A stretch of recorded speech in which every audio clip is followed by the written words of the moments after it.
Est-ce que le passé détermine vraiment notre présent? Est-ce que le passé détermine vraiment le présent, notre présent? Bah oui et non. Euh,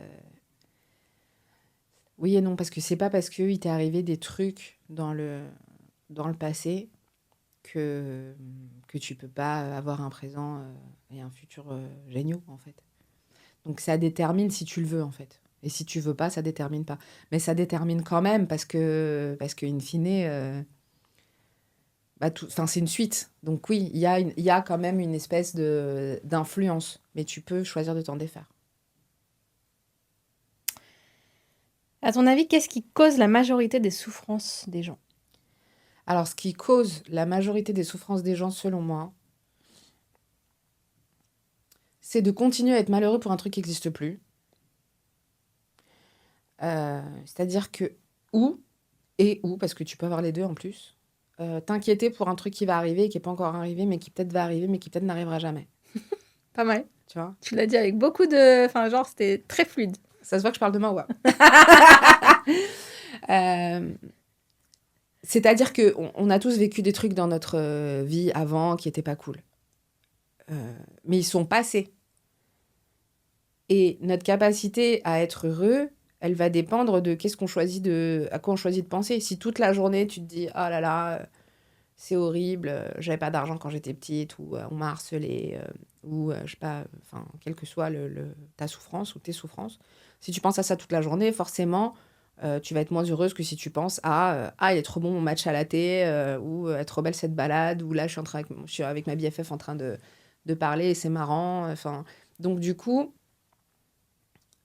d'être focalisé, de souffrir encore à cause de choses qui n'existent plus, ou de souffrir avant que les choses arrivent, de se dire ah là là, j'espère que ça va bien se passer, que je vais pas mourir, que l'avion va pas se crasher, que je te parle de trucs là, que les gens me disent j'ai mal à la gorge, j'ai un cancer, enfin tu vois, ce genre de trucs qui t'empêchent de profiter du moment présent, bah, c'est ça, je pense, qui empêche d'être heureux. Parce que dans l'instant présent, souvent, tout se passe bien. Souvent. L'émotion, elle dure 90 secondes. Après, le reste, c'est le mental. C'est vrai. Romane, Ouais. j'ai froid. Ah, Ça marche comme... Ça marche comment le chauffe? Je me souviens plus si c'est un truc... Aucune idée. Je n'en ai aucune idée. Tu me dis si on peut continuer?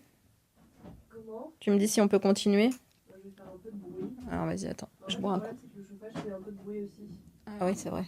Oui, c'est ça. Donc, je vais le mettre, puis on va voir si c'est mieux. Bah laisse tomber, c'est pas sinon. Laisse tomber. En quoi l'hypnose change complètement cette approche? Cette approche... Ah non, ça pas du tout. J'ai rien dit. Ça fait trop de bruit, non? Ouais. Ouais.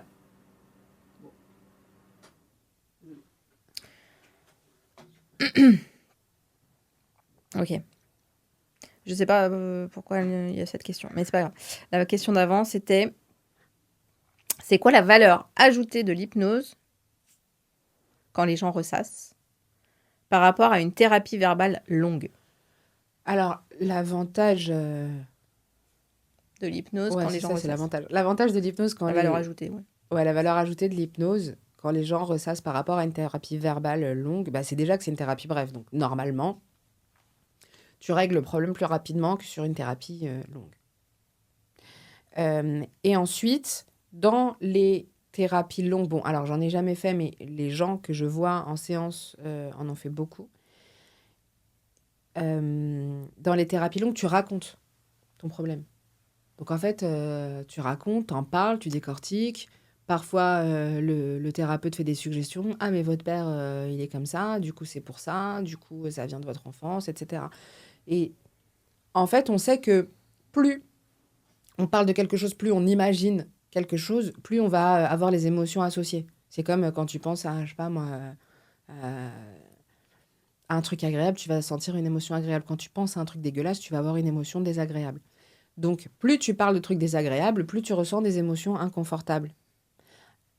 Du coup, les séances où tu passes une demi-heure à décortiquer ton problème, bah, tu te sens pas toujours mieux à la fin. Tu peux te sentir mieux, mais en attendant, pendant une demi-heure, tu es dans le truc. L'hypnose, c'est l'inverse de ça. C'est-à-dire qu'on parle très, très peu du problème et on parle beaucoup plus de comment ça va être après.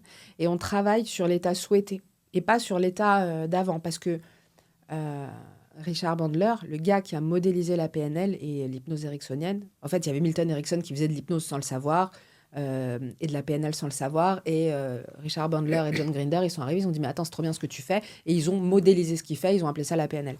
Donc lui, il dit que c'est pas parce que justement il t'est arrivé des trucs moches que tu dois continuer à souffrir. Donc on arrête de parler des trucs moches, on en parle toujours au passé.